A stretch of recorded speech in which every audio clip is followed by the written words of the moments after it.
Good morning, everyone. Welcome to Team India School, Class 8th, Subject Science, Chapter 2nd, Part 2, Medicinal Use of Microorganism. सूक्ष्म जीवों के औषधि उपयोग. Whenever you fall ill, the doctor might give you some antibiotic tablets, capsules, or injections such as of penicillin. The source of these medicine of microorganism. These medicine kill or stop the growth of the disease causing microorganism. Such medicines are called antibiotics. These days a number of antibiotics are being produced from bacteria and fungi. Streptococcus, tetracycline, and erythromycin are some of the commonly known antibiotics which are made from fungi and bacteria. The antibiotics are manufactured by growing specific microorganisms and are used to cure a variety of disease. अब हम जब कभी आप बीमार पड़ते हैं तो doctor आपको पेनिसिलिन का इंजेक्शन देते हैं अथवा कोई अन्य प्रतिजैविक की गोली अथवा कैप्सूल देते हैं. इन औषधियों का स्रोत सूक्ष्म जीव है. ये बीमारी पैदा करने वाले सूक्ष्म जीवों को नष्ट कर देते हैं अथवा उनकी वृद्धि को रोक देते हैं. इसी प्रकार की औषधियों को प्रतिजैविक या एंटीबायोटिक कहते हैं. आजकल जीवाणु और कवक से अनेक प्रतिजैविक औषधियों का उत्पादन हो रहा है. स्ट्रेप्टोमाइसिन, टेट्रासाइक्लिन और एरिथ्रोमाइसिन समान रूप से उपयोग की जाने वाली प्रतिजैविक हैं जिन्हें कवक एवं जीवाणु से उत्पादित किया जाता है. किसी विशिष्ट प्रकार के सूक्ष्म जीव का संवर्धन करके प्रतिजैविक का उत्पादन किया जाता है जिन्हें अनेक रोगों की चिकित्सा में उपयोग में लाते हैं. Antibiotics are even mixed with the feed of livestock and poultry to check microbial infection in animal. They are also used to control many plant disease. अब हम पशु आहार एवं कुक्कुट आहार से भी प्रतिजैविक मिलाए जाते हैं जिसका उपयोग पशुओं में सूक्ष्म जीवों का संचरण रोकना होता है. प्रतिजैविक का उपयोग कुछ पौधों के रोग नियंत्रण के लिए भी किया जाता है. In 1929, Alexander Fleming was working on a culture of disease-causing bacteria. Suddenly, he found the spores of a little green mold in one of these culture plates. He observed that the presence of mold prevents the growth of bacteria. In fact, it also killed many of these bacteria. From this, the mold penicillin was prepared. सन 1929 में Alexander Fleming जीवाणु रोग से बचाव हेतु एक संवर्धन का प्रयोग कर रहे थे. अचानक उन्होंने संवर्धन तस्तरी पर हरे रंग की फफूंद के छोटे बीजाणु देखे. उन्होंने पाया कि यह फफूंद जीवाणु की वृद्धि को रोकते हैं. यह तथ्य पाया कि बहुत सारे जीवाणु फफूंद द्वारा मारे गए हैं. इस प्रकार फफूंद से पेनिसिलिन बनाई गई. It is important to remember that antibiotics should be taken only on the advice of a qualified doctor. Also, you must complete the courses prescribed by the doctor. If you take antibiotics when not needed or in wrong dosage, it might make the drug less effective when you might need it in future. Also, antibiotic taken ancestry might kill the beneficial bacteria in the body. Antibiotics, however, are not effective against cold and flu as these are caused by virus। हमें ध्यान रखना चाहिए कि doctor की सलाह पर ही प्रतिजैविक की दवाई लेनी चाहिए तथा उस दवा का कोर्स भी पूरा करना चाहिए। यदि आप प्रतिजैविक उस समय लेंगे जब उसकी आवश्यकता नहीं है तो अगली बार जब आप बीमार होंगे तो आपको प्रतिजैविक की आवश्यकता होगी तो वह उतनी प्रभाव नहीं होगी। इसके अतिरिक्त अनावश्यक रूप से ही ली गई प्रतिजैविक शरीर में उपस्थित उपयोगी जीवाणु भी नष्ट कर देती है। सर्दी जुकाम एवं फ्लू में प्रतिजैविक प्रभावशाली नहीं है क्योंकि यह रोग विषाणु द्वारा होता है। वैक्सीन टीका। Why are children infant given vaccines. शिशु एवं बच्चों को टीका क्यों लगाया जाता है? When a disease carrying microbe enters our body, the body produces antibodies to fight the invader. The body also remembers how to fight the microbe if it entire again. If dead or weakened microbes are introduced into a healthy body, the body fights and kills the invading bacteria by producing suitable antibodies. The antibodies remain in the body and we are protected from the disease causing microbes forever. This is how a vaccine works. Several diseases including cholera, tuberculosis, smallpox and hepatitis can be prevented by vaccination। अब जब रोग कारक सूक्ष्म जीव हमारे शरीर में प्रवेश करते हैं तो उनसे लड़ने के लिए हमारा शरीर प्रतिरक्षी उत्पन्न करता है। शरीर को यह भी स्मरण रहता है कि वह सूक्ष्म जीव अगर हमारे शरीर में पुनः प्रवेश करते हैं तो उनसे किस प्रकार लड़ा जाए। अतः यदि मृत अथवा निष्क्रिय सूक्ष्मजीव को स्वस्थ व्यक्ति के शरीर में प्रविष्ट कराया जाए या प्रवेश कर दिया जाए तो शरीर की कोशिकाएं उसी के अनुसार लड़ने के प्रतिरक्षी उत्पन्न करके रोग कारक को नष्ट कर देती हैं। यह प्रतिरक्षी हमारे शरीर में सदा के लिए बनी रहती है तथा रोग कारक सूक्ष्मजीव से हमारी सुरक्षा होती है। इसी प्रकार वैक्सीन टीका का कार्य करता है। हैजा, क्षय, चेचक तथा हेपेटाइटिस जैसे अनेक बीमारियों को वैक्सीन टीके द्वारा रोका जा सकता है। Edward Jenner discovered the vaccine for smallpox in 1798। Edward Jenner ने चेचक के लिए 1798 में चेचक के टीके की खोज की थी।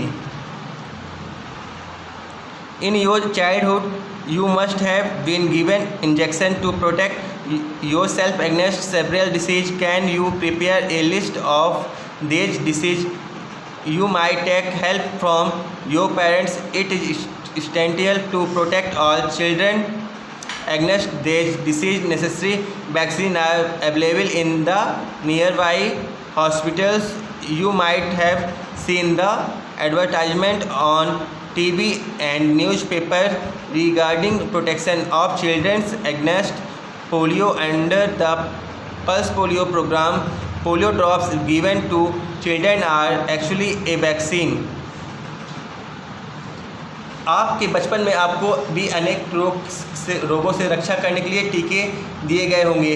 क्या आप इन रोगों को एक लिस्ट तैयार कर सकते हैं? इसके लिए आप अपने माता पिता की मदद ले सकते हैं। सभी बच्चे इन रोगों की सुरक्षा की आवश्यकता है। आवश्यक टीके निकट के अस्पताल में उपलब्ध होते हैं। बच्चों को पोलियो से बचाने के लिए आपने टेलीविज़न एवं समाचार पत्रों में पोलियो का टीकाकरण के विज्ञापन देखे होंगे। पोलियो ड्रॉप बच्चों को दिया जाने वाला वास्तव में एक टीका है। A world wide campaigns against smallpox has finally led to its eradication from most part of the world. चेचक के विरुद्ध विश्वव्यापी अभियान चलाया गया, जिसके परिणामस्वरूप विश्व के अधिकांश भागों में चेचक का उन्मूलन हो गया। These days, vaccines are made on a large scale from microorganisms to protect humans and other animals from several diseases। आजकल सूक्ष्म जीवों से टीके का उत्पादन बड़े स्तर पर किया जाता है, जिससे मनुष्य एवं अनेक जंतुओं को अनेक रोगों से बचाया जा सके। इंक्रीजिंग सॉइल फर्टिलिटी, मिट्टी की उर्वरता में वृद्धि। Some bacteria are able to fix nitrogen from the atmosphere to enrich soil with nitrogen and increase its fertility.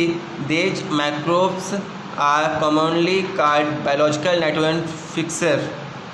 कुछ जीवाणु एवं नीले हरे शैवाल वायुमंडलीय नाइट्रोजन का स्थिरीकरण कर सकते हैं। इस प्रकार मृदा में नाइट्रोजन का संवर्धन होता है तथा उसकी उर्वरता में वृद्धि होती है।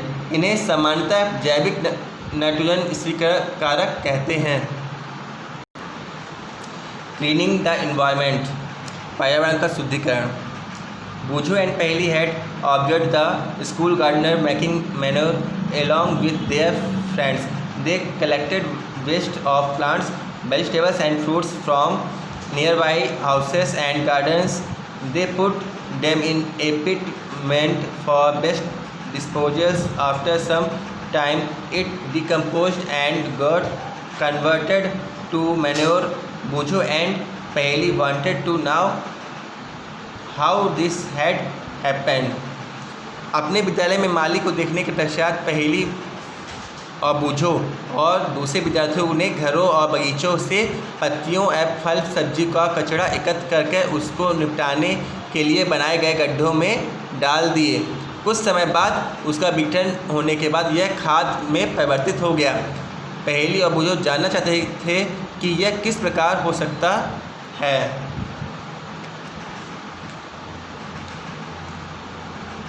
Do you find any difference in the content of the two pots? If so what see is the difference?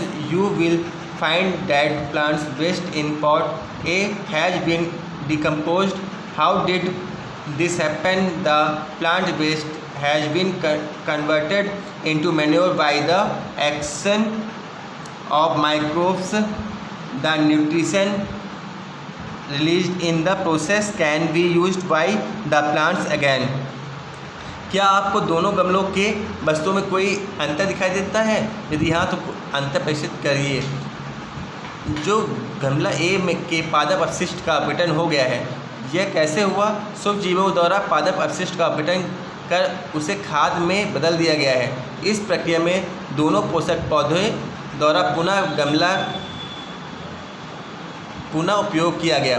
क्या आप अपने ध्यान दिया कि गमला बी में पॉलीथीन की थैली, कांच की खाली बोतलों एवं खिलौने के टूटे हुए टुकड़े में इसी प्रकार का परिवर्तन नहीं हुआ है। सूक्ष्म जीव उन पर क्रिया करके खाद में परिवर्तित नहीं कर सकते हैं। Did you notice that in pot B the polythene bags, empty glasses, bottles and broken toy parts did not undergo any such change? The microbes could not act on them and convert them into manure।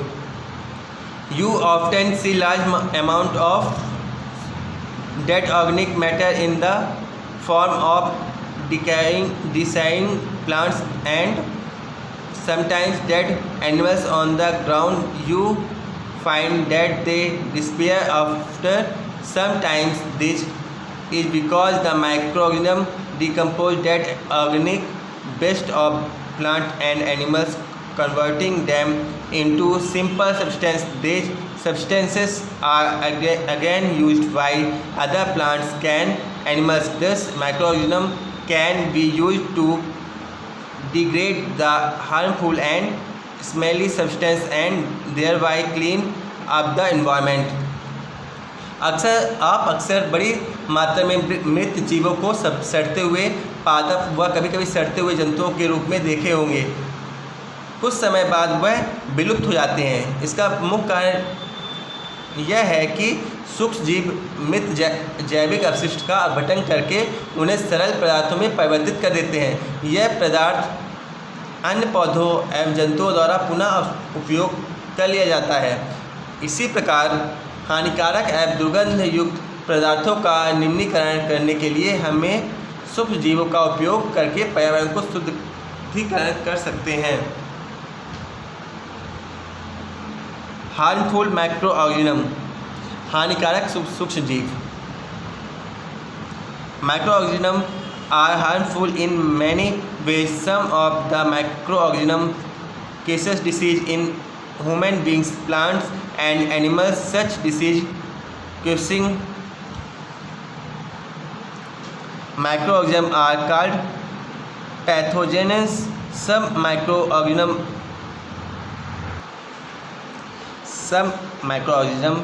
spoil food, clothing and leather. Let's study more about their harmful activities. सूक्ष्म जीव अनेक प्रकार से हानिकारक हैं। कुछ सूक्ष्म जीव मनुष्य, जंतुओं और पौधों में रोग उत्पन्न करते हैं। रोग उत्पन्न करने वाले ऐसे सूक्ष्म जीवों को रोगाणु अथवा रोगजनक कहते हैं। कुछ सूक्ष्म जीव भोजन, कपड़े एवं चमड़े की वस्तुओं को संदूषित कर देते हैं। आइए उनकी हानिकारक गतिविधियों के विषय में और अधिक जानकारी प्राप्त करते हैं। Disease causing microorganisms in human, मनुष्य में रोगकारक सूक्ष्म जीव। Pathogens enters our body through the air we breathe, the water we drink और the food we eat. They can also get transmitted by direct contact with an infected person or carried by an animal's microbial disease that can spread from an infected person or to a healthy person through air, water, food or physical contact are called communicable disease. Examples of such disease include cholera, common cold, chicken pox and tuberculosis. मनुष्य में रोग उत्पन्न करने वाले सूक्ष्म स्वास्थ्य द्वारा पेय, जल एवं भोजन द्वारा हमारे शरीर में प्रवेश करते आते हैं। संक्रमित व्यक्ति अथवा जंतु के सीधे संपर्क में आने पर भी रोग का संचरण हो सकता है। सूक्ष्म जीवों द्वारा होने वाले ऐसे रोग जो एक संक्रमित व्यक्ति से स्वस्थ व्यक्ति में वायु, जल, भोजन अथवा कायिक संपर्क द्वारा फैल जाता है, संचारी रोग कहलाते हैं। इसी प्रकार के रोगों को कुछ उदाहरण हैं, जैसे हैजा, सामान्य सर्दी जुकाम, चिकन पॉक्स एवं क्षय रोग। When a person suffering from common cold sneeze, find droplets of moisture carrying thousands of viruses are spread in the air. The virus might enter the body of a healthy person while breathing and causes infection. जब जुकाम से पीड़ित कोई व्यक्ति छींकता है तो सूक्ष्म बूंदों के साथ हजारों रोग कारक वायरस भी वायु में आ जाते हैं। यह वायरस श्वास के साथ ली जाने वाली वायु के साथ शरीर में प्रवेश कर जाते हैं। Then how do you prevent the spread of communicable disease? तब आप संचारी रोगों का फैलना किस प्रकार रोकते हैं? We should keep a handkerchief on the nose and mouth while sneezing. It is better to keep a distance from infected person. जब हम छींकते समय अपने मुंह में नाक पर एक रुमाल रखना चाहिए। अच्छा तो यही है कि संक्रमित व्यक्ति से पर्याप्त दूरी बनाए रखना चाहिए। There are some insects and animals which act as carriers of disease, causing microbes. Housefly is one such carrier. One flies sit on the garbage and animals excreta pathogens stick to their bodies. When these flies sit on uncovered food, they might transfer the pathogens. However, the contaminated food is likely to get sick, so it is advisable to always keep food covered. Avoid consuming uncovered item for food. Another example of a carrier is the female Anopheles mosquito, which carries the parasite of malaria, Plasmodium. Female Aedes mosquito act as carrier of dengue virus. How can we control the spread of malaria और dengue?